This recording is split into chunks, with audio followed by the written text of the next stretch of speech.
wir sind im schönen Entlebuch und wir verlassen auch gleich das schöne Entlebuch Richtung Saanen. Der Grund dafür ist, zwischen dem Entlebuch und Saanen liegt der Glaubenbergpass. Und wie ihr vielleicht wisst, haben wir den einen oder anderen schönen Pass hier in der Schweiz. Und ich dachte, ich sollte das etwas mehr einbinden. Dafür gibt es eigentlich einen triftigen Grund. Nun, ich mag die Review-Videos, die ich im Stile von Top Gear oder die ich versuche im Stile von Top Gear zu halten. Aber irgendwie geht es darum, zu sehr um die einzelnen Details der Autos.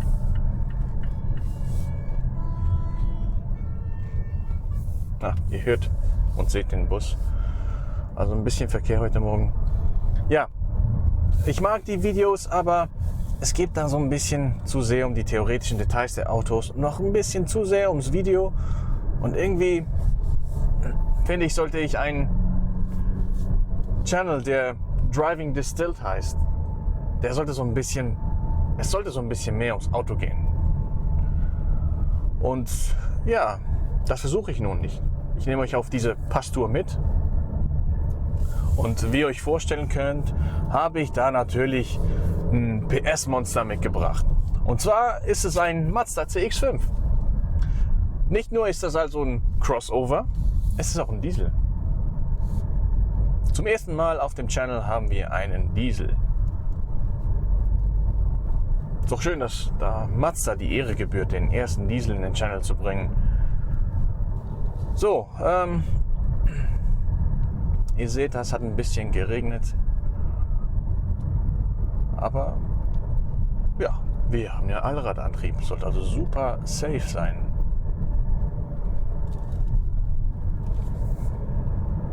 Genau. Der Glaubenbergpass ist ein guter Start in die Passstraßensaison.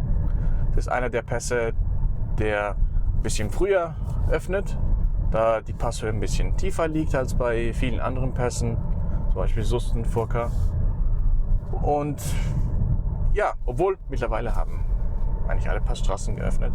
Aber ja, wir fangen mit dem Glaubenbergpass an. Letzte Woche habe ich das englische Video gemacht. Es war ein schöner Sonntagmorgen. Ja, heute ist ein bisschen regnerisch, aber ja, wir werden ein bisschen mehr Spaß mit dem Handling haben. Aber wir sitzen gerade hinter dem Bus fest.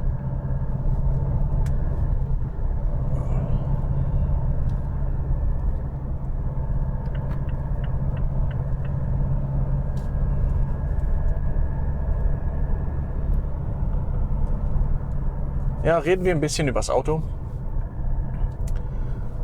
Der CX-5, wir haben den 2,2 Liter Diesel im Motorraum.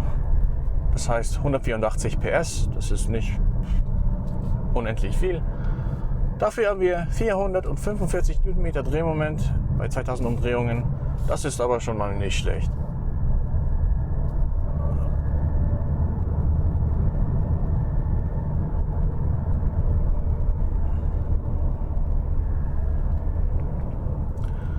Dann gibt es ja noch zwei weitere Motorvarianten. Das wären der 2 Liter Benziner mit 164 PS und der 2,5 Liter Benziner mit 194 PS. Das war derselbe Benziner, den wir im Mazda 6 vor ein paar Wochen hatten. Ja. Um ein bisschen Sportpunkte zurückzubekommen. Wir haben einen Handschalter hier drin. Der ist ganz ordentlich. Fühlt sich genauso an wie beim Mazda 3. Den Handschalter gibt es aber nur mit dem 2 Liter Benziner und mit dem 2,2 Liter Diesel, nicht mit dem 2,5 Benziner. Ich nehme an, die meisten werden sich ohnehin für ein Automatikgetriebe entscheiden. Und Crossover vermutlich schon auch den Diesel. Habe aber keine genauen Zahlen, kann es also nicht genau sagen. Nun hier drin kann man kann man sagen, dass man ein bisschen hoch sitzt in einem Crossover? Davon ist vermutlich auszugehen.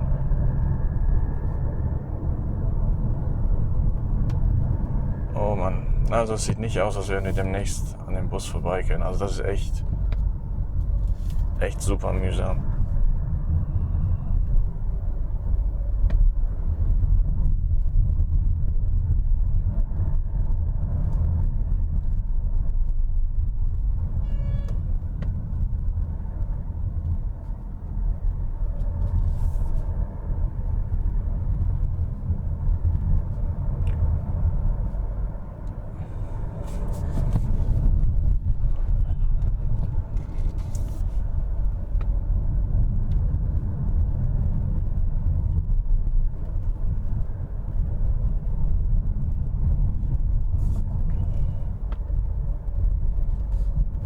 Genau, die Sitze, habe jetzt ein paar längere Touren im CX-5 gemacht. Also die Sitze, die sind bequem, haben eine gute Rückenunterstützung.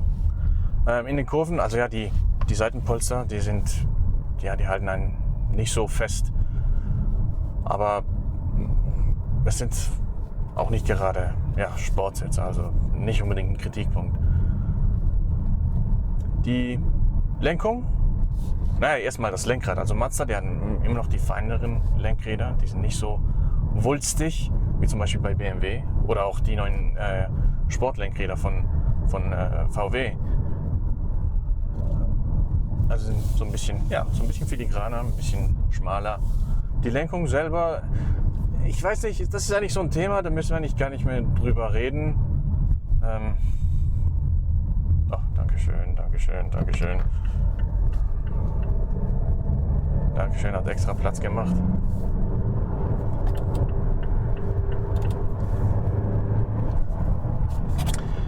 Ja, über die Lenkung, ich weiß nicht, Sportwagen hin oder her, müssen wir noch über Lenkungen reden? Irgendwie,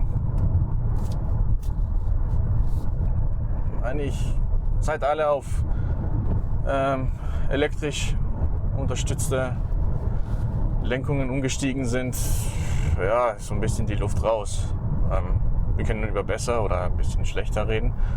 Der Civic Type A, der macht das ganz super, also der FK8. Ansonsten, auch im M2 ist da nicht sonderlich viel los. Aber die Lenkung ist ordentlich, also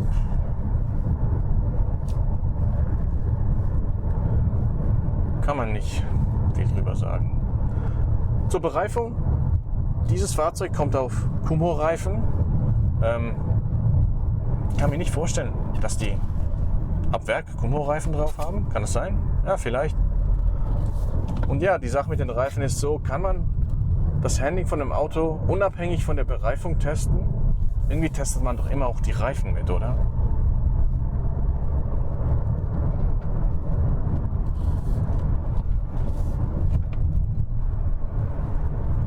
Und ja, die sind ganz ordentlich. Also die Bridgestones, die auf dem MX-5 waren, die waren so, aber wenn ich das mache, dann kriege ich gleich die Faust hinterher geschüttelt.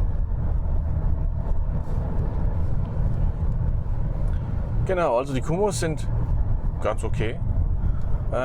Vielleicht noch etwas zur Vorderachse. Also der MX-5 mit seinen doppelten Querlenkern.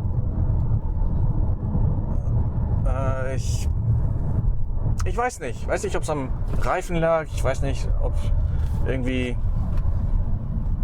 Ich habe auch schon, also bei den Kommentaren zum MX-5 Video, es sind auch einige drunter, die so die Vorderachse bemängeln. Und ich kann nicht sagen, dass das so ein Mazda-typisches Problem ist, denn ein paar Wochen später hatte ich einen MX-30, das Elektrofahrzeug, der war auf Winterreifen unterwegs, auf Continental irgendwas, und ich fand die Vorderachse eigentlich ganz gut, also es ist ein super, ganz neues Auto, und gut, ich weiß nicht, ob ist der auf Dreiecksquerlenkern unterwegs? Müsste ich noch herausfinden. Aber ja, die Vorderachse fühlte sich ganz gut an. Und hier, das ist so etwas dazwischen. Also ich kann nicht sagen, dass dass er schwächer ist als der MX-5. Aber ja, also fühlt sich ganz ordentlich an eigentlich.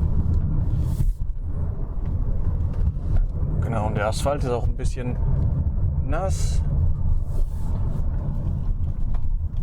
Und es reicht, dass man merkt, dass ab und zu auch die Hinterachse einspringt.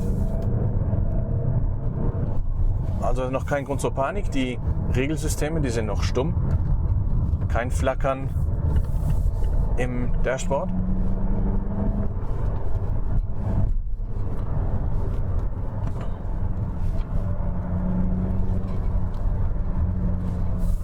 Ich war vor ein paar Wochen mit dem Golf meiner Frau unterwegs. 1.5 iTSI, also mit dem Mild-Hybrid-System, und der fühlt sich eigentlich ganz ordentlich an. Mit dem DSG. Und wenn man die Gänge, die Gangwahl so in die eigene Hand nimmt, dann war das auch ordentlich spaßig.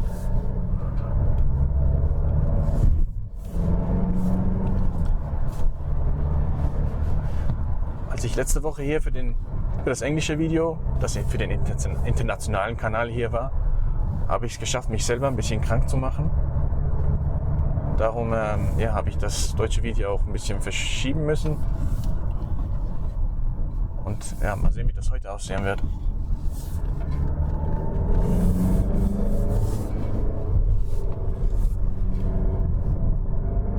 Ja, dieser Teil des Glaubenbergpasses ist ja eher eng. Und,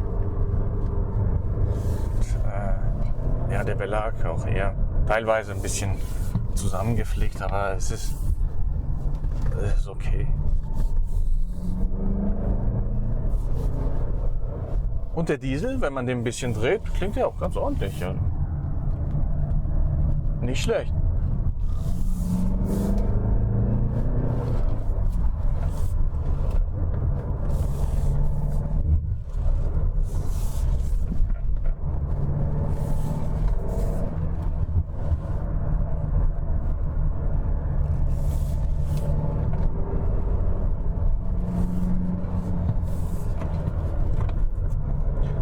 Ja, bei modernen Turbomotoren ist ja so, da kann man sich auch mal bei der Gangwahl vertun, mal vielleicht einen zu hoch einlegen, und ja, bei den tiefen Drehmomenten klappt es trotzdem irgendwie noch. Hier, also es wird keinen Dieselfahrer überraschen, aber für mich ist halt so eine Erinnerung dran, dass ja bei den Dieseln, da müsste man theoretisch so ein bisschen präziser sein. Denn ja, um den Drehmomentgipfel herum, da ist praktisch nichts los.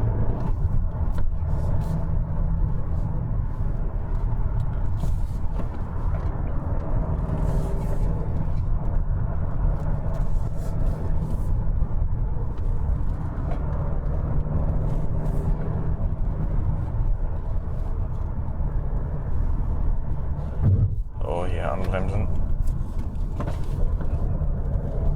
Und da vorne scheinen wir ein Kuhproblem zu haben. So, meine Damen, bitte, bitte, bitte lasst mich durch. Dankeschön, Dankeschön, Dankeschön.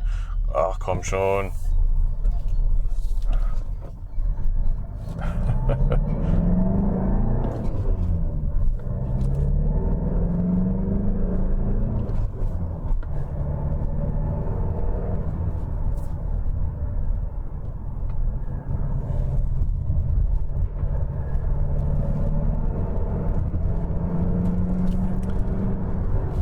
So, wir befinden uns schon in der Nähe der Passhöhe.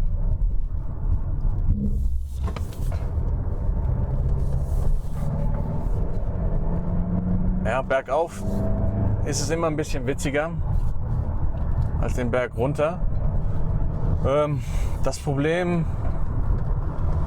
wurde mit dem ganzen Downsizing-Wahn eigentlich noch verschärft. Mit den Turbomotoren.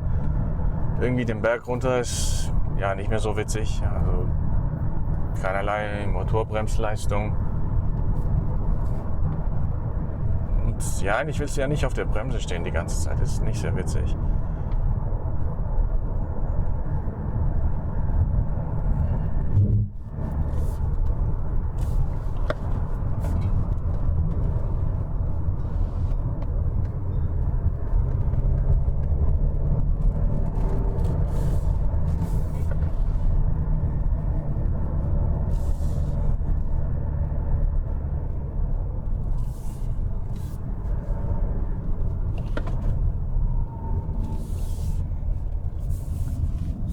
Was ich bei dem Motor noch spannend finde,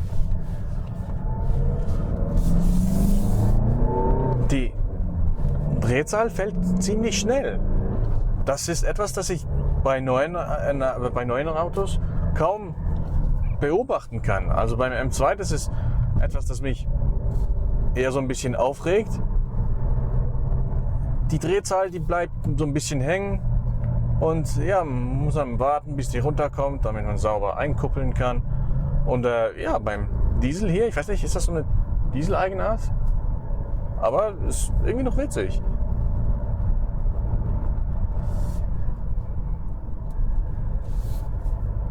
Oder vielleicht ist das die Trägheit. Sind Diesel so träge, dass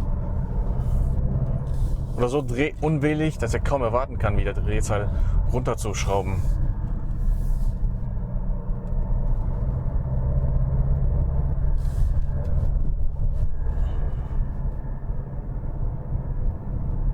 Ja, da hat man auch mit dem Caterham keine Chance.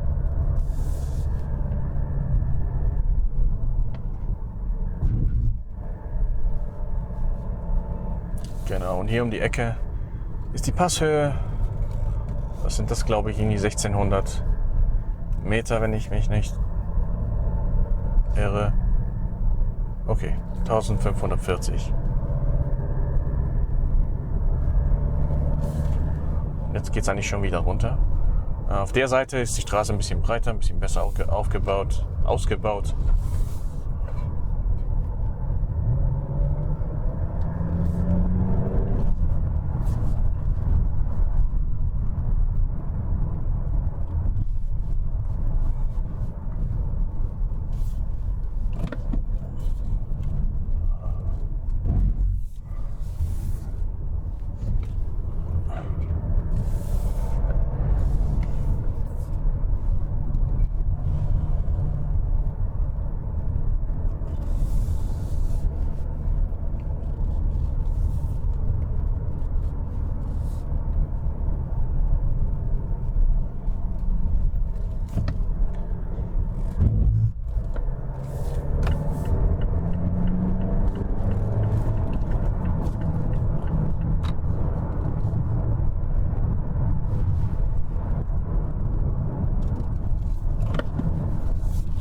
Ja, ich muss sagen, von der anderen Seite ist ein bisschen besser.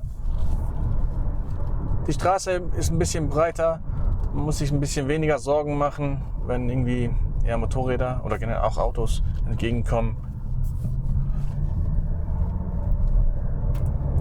Aber damit hätten wir das erledigt.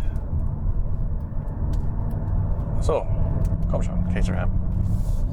Gib ein bisschen.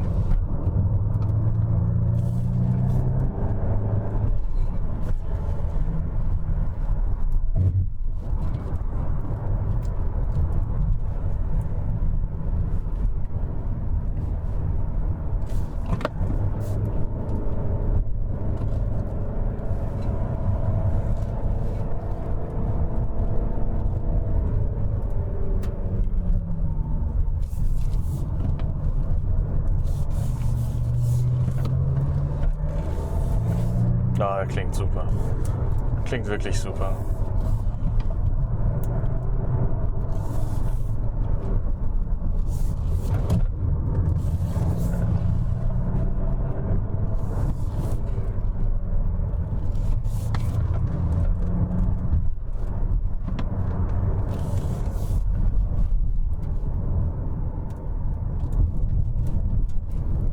Ja, also die Kumos schlagen sich wirklich gut. Nicht schlecht. Ein bisschen trockener auf der Seite. Ja.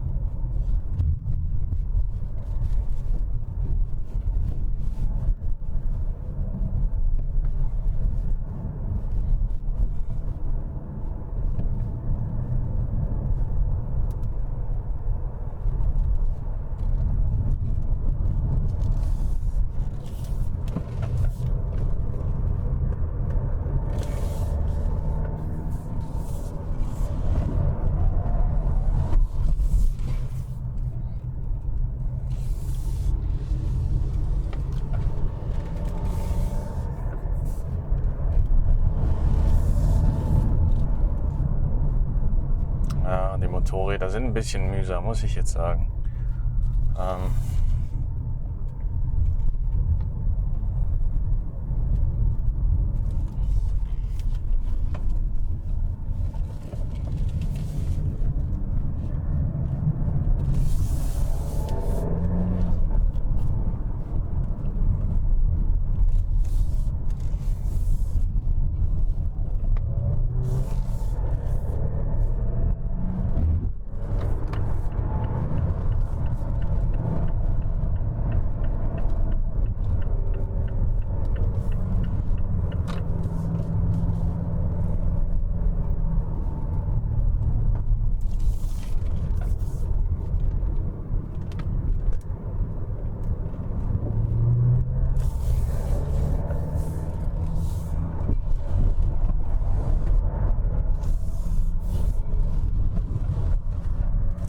Vorderachse leidet jetzt ein bisschen mehr, oder die Reifen auf der Vorderachse.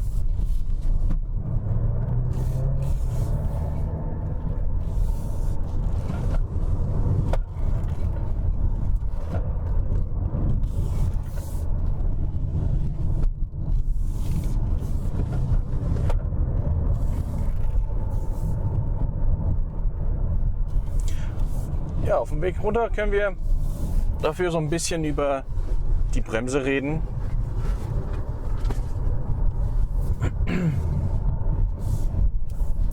Die erfüllt ihren Job. Also sie tut, was ich erwarte, wenn ich es erwarte. Ich glaube, mehr braucht man nicht dazu zu sagen.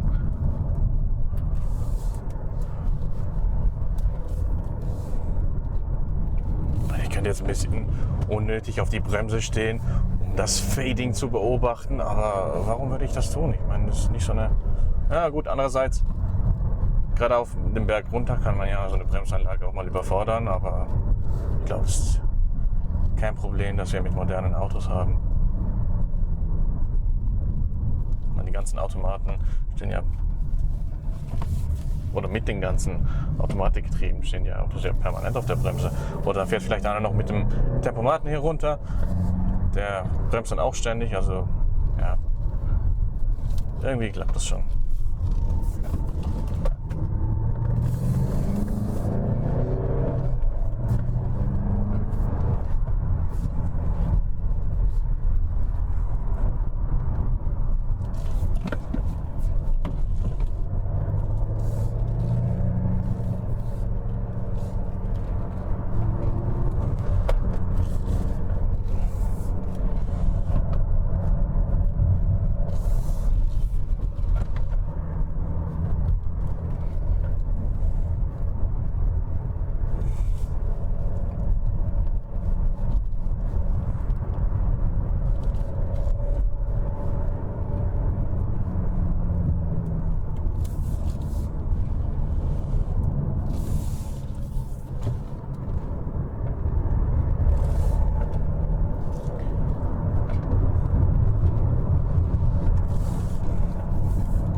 KTM ist weg. Oh. Ja, also die Seite ist schon ein bisschen angenehmer zu fahren. Ein bisschen stressfreier. Auf der anderen Seite, ja, die Straße ist eng. Gerade wenn man runterkommt und die Motorradfahrer kommen den Berg hoch, ist mir ein bisschen mulmig.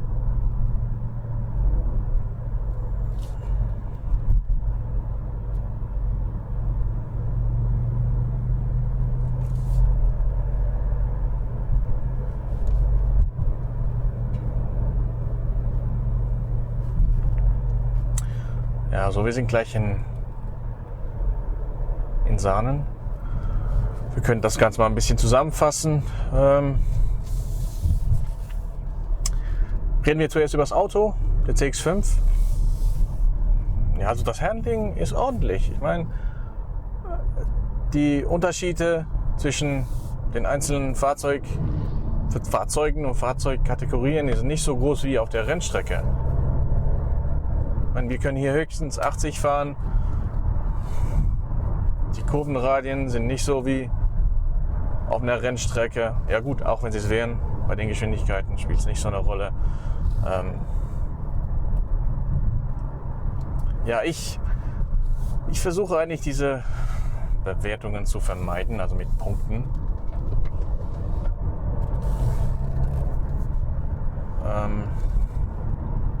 Der CX-5 schlägt sich ganz gut. Aber ich denke nicht, und es wird auch niemanden überraschen, dass, wenn man sich eine Passtour plant, dass der CX-5 so die erste Wahl ist. Aber man kann mit dem Auto Spaß haben. Das ist doch das, was uns Gran Turismo gelehrt hat. Wenn man das Auto so ein bisschen pusht, macht eigentlich fast jedes Auto Spaß.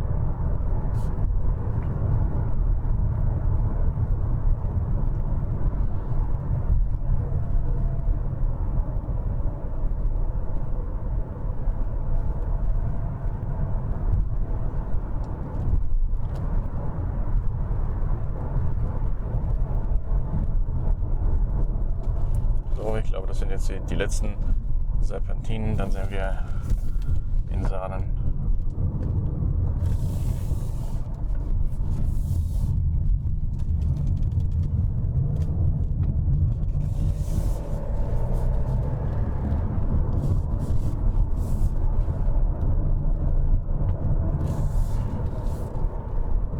Genau. Ja, und der Glaubenbergpass. Ja, ich glaube, es ist ein guter Start. Da werden noch einige kommen. Die werden Spaß machen. Die werden noch schönere Aussichten haben. Ja, aber es war ein guter Anfang in die Saison. Und eins kann ich schon versprechen, mit dem M2 werden wir das auch noch machen. Ich glaube, der hat das verdient. Auch wenn wir das Review schon hinter uns haben. Eine Fahrt mit dem M2 wird es noch geben. Dafür suchen wir uns auch einen ganz schönen Pass aus.